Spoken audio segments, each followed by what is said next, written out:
சொந்தங்கள் 1000 வரும், சொந்தங்கள் 1000 செல்லும். வருவதும் போவதும் உறவுக்கு என்றைக்குமே ஒரு அழகு. அதனால் எந்த ஒரு உறவையும் நிலையாக இருக்கணும்னு தனுசு ராசிக்காரர்கள் நிலைத்து கூட பார்க்காதீங்க, நினைத்தும் பார்க்காதீங்க. அதாவது நம்ம ஒரு உறவு நிலைத்து இருக்கணும் அப்படின்னு நம்ம நினச்சோம்னா தனுசு ராசிக்கு அதுவே பெரிய மைனஸ். ஒரு பதவி நிலைத்து இருக்கணும்னு நினச்சா அதுவே பெரிய மைனஸ். தக்க வச்சுக்கிங்க, முடிஞ்சால் அதை பயன்படுத்திக்கங்க. தக்க வைக்கிறதுக்கு முயற்சி பண்ணுறோம், தக்க வைக்க முடியல அப்படின்னா அதை பயன்படுத்திக்கிறோம். அதாவது ஒரு பதவி கிடைக்குது, ஒரு உறவு இருக்காங்க, அவங்கள பயன்படுத்திக்கிறோம், வேறு வழி கிடையாது. இதுதான் தனுசு ராசி. ஏன்னா ராசிக்கு அதிபதி குரு. பொதுவாக பாருங்கள், ஒரு மாணவனை ரொம்ப பிடிச்சிரும். ஒரு வாத்தியாருக்கு ஒரு 50 மாணவர்கள் இருக்காங்கன்னா அந்த மாணவர்களில் ஒரு மாணவனை ரொம்ப பிடிச்சிரும் வாத்தியாருக்கு. ஆனால் அந்த மாணவன் பாருங்கள், அந்த வாத்தியார் அதே வகுப்பில் இருப்பார். அவர் வந்து ப்ரொஃபஸராக இருக்கலாம், 6ஆம் வகுப்பு வாத்தியாராக இருக்கலாம், 10ஆம் வகுப்பு வாத்தியாராக இருக்கலாம், கல்லூரி வாத்தியாராக இருக்கலாம், இல்லை வேறு டியூஷன் டீச்சர் ஏதாவது ஒரு கலையை சொல்லிக் கொடுக்கக்கூடிய வாத்தியாராக கூட இருக்கலாம். ஆனால் என்ன ஆகும், அவர் அங்கே தான் இருப்பார். மாணவன் என்ன பண்ணுவான், ரொம்ப பிடித்த மாணவனே அவர் இறக்க வேண்டிய கட்டாயம் ஏற்படும். ஏன்னா அவன் போய் மாறிடுவான், அடுத்த கிளாஸுக்கு போயிடுவான், அடுத்த பள்ளிக்கூடத்துக்கு போயிடுவான். இவர் பாவம் வேறு எங்கேயும் போக முடியாமல் அங்கே தான் இருப்பார். பார்த்துருக்கீங்களா? ஸோ அப்போ அதே மாதிரி தான் ஒரு உறவு நிலைத்து இருக்க வேண்டும் அப்படின்னு நீங்கள் நினைக்க வேண்டாம். ஒரு வேலையோ எல்லாமே உங்களுக்கு பரிமாற்றங்கள்னு சொல்லுவாங்க. அடிக்கடி நிறைய பரிமாற்றங்கள், நிறைய விஷயங்களை மாறி இருக்க வேண்டிய கட்டாயங்கள் இந்த தனுசு ராசிக்கு எப்பயுமே இருந்துக்கிட்டே இருக்குங்க. தனுசு ராசிக்காரங்க அதிகமாக ரொம்ப முக்கியமாக என்ன பண்ணணும் தெரியுமா, ஒரு கோல் வைத்து அதில் நிறைய ஸ்பெண்ட் பண்ணுங்கள். அதுக்கு தான் ரொம்ப முக்கியம். உங்கள் லைஃப் நல்லா இருக்கணும்னா ஃபஸ்ட்டு உங்கள் ஜாதக கட்டத்தை பாருங்கள், அதில் லக்னம் நல்லா இருக்கணும். லக்னம் சுத்தமாக இருக்குன்னா நீங்கள் ஃபஸ்ட்டு ஒரு கோலை செட் பண்ணுங்கள். ஒரு கோல், இதுதான், இப்படி தான் நான் தனுசுனா நான் இந்த தனுசு இப்படி தான் இருப்பேன் அப்படின்னு முடிவு பண்ணுங்கள். அதுக்கு பிறகு அந்த கோலை செட் பண்ணிவிட்டு அந்த கோல் படி நான் வாழணும், அதுக்காக ஸ்பெண்ட் பண்ணுங்கள். அதை பணத்தை ஸ்பெண்ட் பண்ணுங்கள், நேரத்தை ஸ்பெண்ட் பண்ணுங்கள், மனுஷாவில் ஸ்பெண்ட் பண்ணுங்கள். அதுதான் அந்த கோலுக்காக நீங்கள் என்ன வேணாலும் இறங்குங்க, அதில் ஜெயிச்சிட முடியும். ஆனால் எந்த கோலுமே நான் செட் பண்ணல சார் அப்படின்னா தனுசு இன்னும் வாழவே ஆரம்பிக்கலன்னு அர்த்தம். அப்போ உங்கள் லக்னம் நல்லா இல்லைன்னு அர்த்தம், 5ஆம் இடம் நல்லா இல்லைன்னு அர்த்தம். 5ம் லக்னமும் நல்லா இருக்கணும். லக்னம்ங்கிறது பார்த்தீங்கன்னா உங்களுக்கு எங்கே வேணாலும் இருக்கலாம். லக்னத்துக்கு 5ஆம் இடம் சுத்தமாக இருக்கணும், லக்னமும் சுத்தமாக இருக்கணும், 5ஆம் இடமும் சுத்தமாக இருக்கணும். உங்கள் ராசிக்கு பார்த்தீங்கன்னா குரு உங்கள் ராசியில் இருந்தாலோ, உங்கள் ராசிக்கு அதே மாதிரி 8ல் குரு இருந்தாலோ, சில பேருக்கு குரு வந்து சாதகம் இல்லாமல் இருப்பாங்க 8ல் இருந்தால், ஆனால் உங்களுக்கு மட்டும் சாதகம். ஏன்னா 8 திக்கில் உங்களை பற்றி புகழ் பேச ஆரம்பிச்சிருவாங்க. நிறைய பேருக்கு உங்களை பிடிக்க ஆரம்பிச்சிடும், புதிய நட்பு கிடைக்கும், புதிய அன்பு கிடைக்கும். இப்போ கூட குரு பயிற்சி வருது, அது உங்களுக்கு மிகப்பெரிய சாதகத்தை கொடுக்கும்.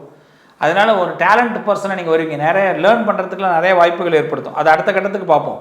ஆனால் 8ஆம் இடம் உங்களுக்கு லாபத்தை கொடுப்பார். குரு வந்து உங்களுக்கு உச்சம் பெற்ற யோகம், ஆட்சி பெற்ற யோகம். அதே குரு 4ஆம் இடத்தில் ஆட்சி பெற்றுப்பார். உங்களுக்கு ராசியின் அடிப்படையில் 4ஆம் இடத்துல இருந்தாலும் யோகம், அர்த்தாஷ்டம குருவாக இருந்தாலும் யோகம். அப்போ இது என்னென்னா, அந்த குரு தான் உங்களுக்கு பெரிய ஸ்பெஷல் பிளானட். ஆனால் குரு அதே 2ஆம் இடத்துல போய் உட்காந்துட்டாருன்னா உங்களுக்கு என்ன ஆகிடும் அப்படின்னா, நீங்கள் பேச வேண்டியது இன்னொருத்தன் பேசிடுவான், நீங்கள் செய்ய வேண்டியது இன்னொருத்தன் பேசி செஞ்சுருவான். அதனால தனுசு ராசிக்காரங்க ரொம்ப தெளிவாக இருங்க. உங்களுக்கு என்ன கேரக்டர் ஆண்டவன் கொடுக்குறானோ அதை கரெக்டாக ஃபாலோ பண்ணுங்கள். ஒரு மேனேஜ்மெண்ட் இருக்கா, அந்த மேனேஜ்மெண்ட்டில் நீங்கள் ரொம்ப ரகசியமாக இல்லாமல் நல்ல ஓப்பனாக அந்த மேனேஜ்மெண்ட்டோடு இருங்க. அடுத்தது உங்கள் லைஃப்பில் ஓப்பனாக இருங்க. உங்கள் லைஃபோட டார்கெட்டை நீங்கள் இதுதான் முடிவு பண்ணிவிட்டு இறங்குங்க, கண்டிப்பாக சக்ஸஸ் ஆவீங்க. அதே மாதிரி பார்த்தீங்கன்னா இந்த நல்ல நேரம்னு சொல்லுவாங்க, நல்ல நேரத்தில் எடுத்த முடிவு பெரிய வெற்றியை கொடுக்கும் தனுசு ராசிக்கு. அதுதான் பார்த்துக்கணும். நீங்கள் உங்களுக்கு நல்ல நேரம் எப்போன்னு ஜாதகத்தை செக் பண்ணிக்கோங்க. உங்களுக்கு இப்போ நல்ல நேரம் நடக்குதுன்னா அதில் ஒரு முடிவு எடுங்க, கண்டிப்பாக அந்த முடிவு வெற்றி ஆகும். எப்போங்க நல்ல நேரம்? உங்களுக்கு குரு தசை நடந்தால் நல்லது, குரு தசை நடந்தால் நல்லது, குரு புத்தி நடந்தால் நல்லது. குரு கோச்சாரப்படி உங்களுக்கு வந்து 2ஆம் இடம், 5ஆம் இடம், 7ஆம் இடம், 8ஆம் இடம், 9ஆம் இடத்துக்கு வந்தாருன்னா நல்லது. இதெல்லாம் நல்ல நேரம். அதேமாதிரி சந்திரன் உங்களுக்கு ராசி அடிப்படையில் சந்திரன் எப்பெல்லாம் உங்களுக்கு வந்து பார்த்திங்கன்னா குருவோடைய வீட்டில், அதாவது உங்கள் வீட்டில் சந்திரன் இருக்கும்போதும், மீனராசியில் சந்திரன் இருக்கும்போதும், கடகத்தில் சந்திரன் இருக்கும்போதும் உங்களுக்கு பலம். அதுவும் ரிஷபத்தில் சந்திரன் இருக்கும்போது கூடுதல் பலம் கிடைக்கும். லௌகீக வாழ்க்கைகள்லாம் சந்தோஷமாகும். இதெல்லாம் ரொம்ப டிஃப்ரெண்ட்டாக இருக்கும். நீங்கள் வேணால் பாருங்கள். அப்போ சந்திரன் ரொம்ப பலத்தை கொடுப்பார், குரு பெரிய பலத்தை கொடுப்பார். இது இந்த தனுசு ராசிக்கு மிகப்பெரிய யோகம். அதுதான் உங்களுக்கு நல்ல நேரத்தில் எடுக்கக்கூடிய முடிவு. அப்போ குருவும் சந்திரனும் சாதகமாக இருக்காங்களா, சில நேரத்தில் குருவும் சந்திரனும் சேர்ந்து இருக்காங்களா, அந்த நேரம் ஒரு நல்ல முடிவு எடுங்க, பெரிய வெற்றியை கண்டிப்பாக கிடைக்கும். அதனால் ஒரு ரிஸ்க் எடுக்க போகிறீங்க, நான் ஒரு தொழில் ஆரம்பிக்க போகிறேன், ஒரு விஷயத்தை சக்ஸஸ் பண்ண போகிறேன், ஒருத்தவங்கள்ட்ட ஒரு விஷயத்தை பற்றி பேச போகிறேன்னா குரு நல்லா இருக்காரா சந்திரன் நல்லா இருக்காரான்னு பார்த்துங்க. சந்திரன் தான் உங்களுக்கு மிகப்பெரிய அனுகிரகத்தை கொடுப்பார். இதை முதல்ல தெரிஞ்சுங்க. அடுத்தது பாருங்கள், இந்த உங்களுக்காக நீங்கள் முக்கியமாக என்னென்னா உங்களுடைய சில ப்ராக்டிஸ் உங்கள் லைஃப்பை முன்னேற்றத்தை கொடுக்கும். அதுவும் முக்கியம் பார்த்தீங்கன்னா தனுசு ராசி வெற்றி பெறுகிறார்கள் அப்படின்னா ப்ராக்டிஸ் தான். காலையில் சீக்கிரம் எழுந்திருக்கிறது, உங்களுடைய ஒர்க்கை ரொம்ப டெடிக்கேட்டிவாக இருக்கிறது, உங்களுடைய ஒரு விசுவாசத்தோடு வேலை பார்க்குவது. ஆனால் நீங்கள் ஆரம்ப காலகட்டத்தில் பார்த்தீங்கன்னா மைண்டு ரொம்ப டிஸ்ட்ராக்ஷன் ஆகும். அடிக்கடி டிஸ்ட்ராக்ஷன் ஆகிற ஒரு ராசினா தனுசு ராசி தான். என்ன காரணம் அப்படின்னு கேட்டால், நாம் நினைக்கிற மாதிரி இந்த உலகம் இருக்காது, நாம் நினைக்கிற மாதிரி ஒரு உறவு இருக்காது, நாம் நினைக்கிற மாதிரி ஒருத்தன் பேச மாட்டான். இப்போது என்கிட்ட நீங்கள் பேசுகிறீங்க அப்படின்னா இவர் இதை தான் நினச்சி பேசுவார் நினச்சி நீங்கள் பேசுனீங்கன்னா நான் பேச மாட்டேன். அப்போ நீங்கள் என்ன பண்ணுவீங்கன்னா உங்களை ஆக்ஷன் இல்லாமல் போயிடும், உங்கள் மோட்டிவேஷன் உங்களுக்கு என்ன வேணும் குறைஞ்சிரும், உங்கள் மைண்டு அப்செட் ஆகிடும். ஸோ இப்போ உங்களுக்கு என்ன ஆகும், யாரும் மோட்டிவேஷன்லாம் பண்ணாலும் உங்களுக்கு பிடிக்காது. அப்போ ஒன்றே ஒன்று தான் செய்யலாம், உங்களுக்கு பிடிச்ச ஒரு பாட்டை போட்டு நல்லா கேளுங்க. உங்களுக்கு ஃபுல்லாக இல்லை ஒரு வீட்டில் ரூமில் கூட பாட்டை போட்டு நல்லா ஒரு டான்ஸ் ஆடுங்க, ஒரு ஃப்ரீயாக ஆகிடுவீங்க. வேறு வழியே கிடையாது. தனுசு ராசிக்காரவங்களுக்கு உங்கள் மைண்டை நீங்களே மாற்றிக்கிட்டே இருக்கணும், அப்பப்போ மாற்றிக்கிட்டே இருக்கணும், ரெஃப்ரெஷ் பண்ணிக்கிட்டே இருக்கணும். எப்படி சிஸ்டம்லாம் ஹேங் ஆகும் பார்த்தீங்களா, அதே மாதிரி தான் தனுசு ராசிக்காரவங்க மைண்டு அப்பப்போ ஹேங் ஆகிடும். நீங்கள் அப்பப்போ ரெஃப்ரெஷ் பண்ணிக்கணும். இதை மட்டும்தான் நீங்கள் செஞ்சாகணும். அப்போ நீங்கள் என்ன பண்ணணும்னா ஒரு கிராட்டிடியூடு, அதாவது பார்த்தீங்கன்னா கிராட்டிடியூட்னு சொல்லுவாங்க, அதை ப்ராக்டிஸ் பண்ணுங்கள். கிராட்டிடியூட் ப்ராக்டிஸ் கண்டிப்பாக நீங்கள் பண்ணிங்கன்னா மிகப்பெரிய சக்ஸஸ் இந்த தனுசுக்கு கண்டிப்பாக உண்டு. முக்கியமாக இன்னொன்று சொல்கிறேன், இன்சூரன்ஸ் இம்பார்ட்டண்ட் உள்ளது இன்சூரன்ஸ் தான். நீங்கள் இன்சூரன்ஸ்னால் உடனே நாளையிலேருந்து இன்சூரன்ஸ் போடுங்கன்னு சொல்கிறேன்னா அப்படி நான் சொல்லலை. காப்பீடு நம்ம உடனே என்ன பண்ணுறோம், நான் இன்சூரன்ஸ் போட சொல்ல, அது போடுங்க, தப்பு இல்லை தனுசு ராசிக்காரவங்க. ஆனால் என்னென்னா நாளைக்கு ஒரு இடத்துல இடறி விழுந்தால் என்ன பண்ணலாம், அதுக்கு உதவிக்கு இப்போ நபர்களை சேர்த்து வைத்து கொள்ள வேண்டும், பணத்தை சேர்த்து வைத்துக் கொள்ள வேண்டும், நிறைய கான்டாக்டை சேர்த்து வைத்துக்குங்க தனுசு ராசி, அதில் தான் பலம் பெறுவீர்கள். அதுதான் இன்சூரன்ஸ், வேறு ஒன்றுமே கிடையாது. இன்சூரன்ஸ்னால் ஒன்றும் நான் உடனே உங்களுக்கு ஒரு இதில் போய் இன்சூரன்ஸ் போடுங்க நான் சொல்லலை. இன்சூரன்ஸ் போடுங்க, அது நல்லது, அது வேறு விஷயம்.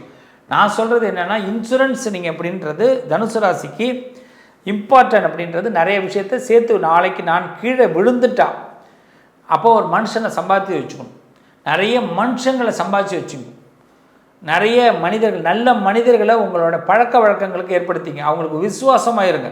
நீங்கள் யார்ட்டையாவது ஒருத்தவங்கள்ட்ட விசுவாசமாக இருந்ததுன்னா அதான் இன்சூரன்ஸ், அதான் உங்களுக்கு இன்சூரன்ஸ். அதே மாதிரி தனுசு ராசிக்காரர்களுக்கு பார்த்தீங்கன்னா பணமாக இருக்கட்டும், சின்னதாக ஒரு சேவிங்ஸ் பண்ணுங்கள். சின்ன சேவிங்ஸ் உங்களுடைய மிகப்பெரிய மைண்டை செட் பண்ணும். அதே மாதிரி உங்கள் மைண்டில் என்ன பண்ணுங்கன்னா ஜம்பிங் மைண்டுன்னு சொல்லுவாங்க, அதை முதல்ல டீஆக்டிவேட் பண்ணிவிட்டு உங்கள் மைண்டை செட் பண்ணுங்கள். ஜம்பிங் மைண்டுன்னா என்ன, மைண்டு அப்பப்போ மாறி மாறி போயிட்டுருக்கும், தாவும், அது வேண்டாம், அது நமக்கு பெரிய ஆபத்து. அதாவது பார்த்திங்கன்னா இன்றைக்கி ஒரு விஷயத்தை எடுத்தோமா அதை முழுசாக முடிச்சுட்டு அப்புறமா அடுத்ததுக்குள்ளே போங்க.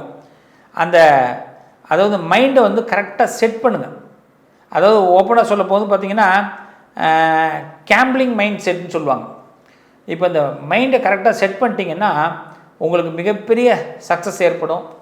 இந்த நம்ம எக்காரணம் கொண்டும் ஒரு விஷயத்தை முழுசாக முடிங்க, அதில் இன்ட்ரெஸ்ட் வைங்க, உங்களோட பெரிய லாபம். நிறைய பேர் உங்களை ஒத்து பார்ப்பாங்க, உங்கள்கிட்ட நிறைய பேர் உதவி கேட்பாங்க. ஆண்டவன் உங்களை இறைவன் அற்புதமாக படைச்சிருக்கிறான். எப்படி தெரியுமா, மிகப்பெரிய ஒரு உன்னதமான மனிதர்களாக உங்களை படைச்சிருக்கிறான். நிறைய பேருக்கு உதவி செய்யக்கூடிய குணம் உங்களுக்கு ஏற்படும். ஆனால் என்ன ஆச்சுன்னே தெரியாது, திடீர்னு மைண்டு மட்டும் அப்செட் ஆகிடும். அதுக்கு மட்டும் இடம் கொடுத்துடாதீங்க.